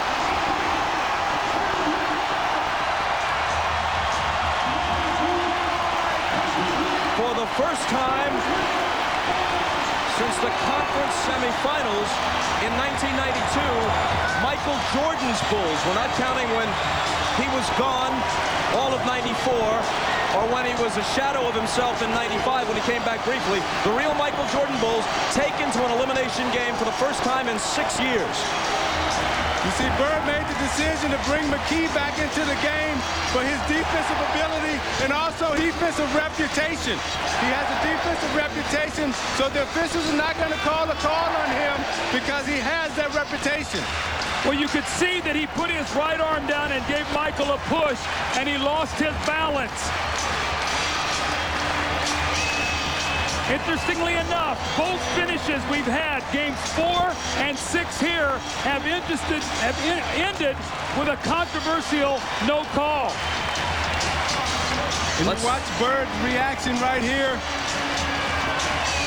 Again, been there, done that. We got a game 7. Congratulations, guys. Wow. These teams have played 10 times this year, and they've split them 5-5. One to decide who faces the Jazz in the final. Here's Jim Gray. All right, thank you very much, Bob. Through the bedlam out here. Tell us about that last minute of play, your big shot. Larry Bird, I heard the huddle. He told you don't dribble the ball too much, try and distribute it. Did you decide to go to the basket when Kerr came on you instead of Jordan? Well, I think it was a case where both plays broke down, and I just had to go to the hoop and make a play. And fortunately enough for me, it worked out. Isaiah Thomas said you had the guts of a burglar.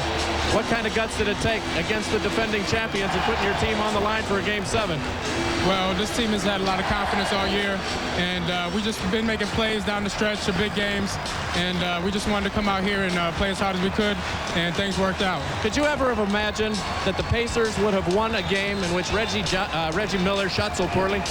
No, not really, but we have a bunch of game people on this team, a lot of character, and I think we showed that tonight. Congratulations. We look forward to Game 7. Thank you, and I just want to say hello to my parents and the rest of my family back at home. All right, congratulations, Travis. Let's send it over to Ahmad Rashad. All right, thanks, Jim.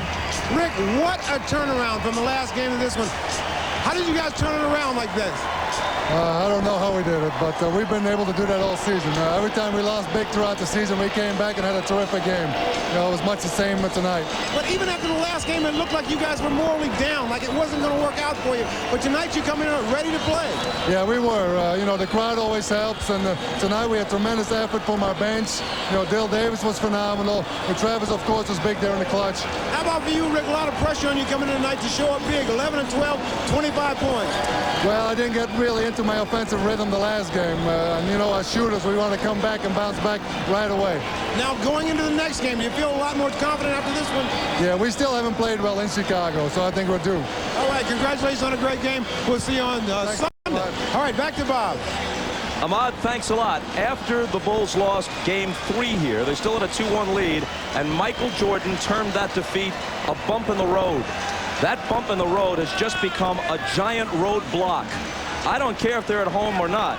I don't care that they're 28-2 in the playoffs at the United Center over the last couple of years as they've won championships. When you take it to one game against a team that has beaten you there during the regular season and has split 10 games with you, playoffs and regular season combined, you're in jeopardy. So that deciding Game 7 will be Sunday night, 7 Eastern time, beginning with showtime. Tomorrow at 3 Eastern, NBC begins its coverage of the French Open. Michael Chang, Lindsay Davenport, and Serena Williams are on the schedule. Tonight, after your late local news, The Tonight Show with Jay Leno.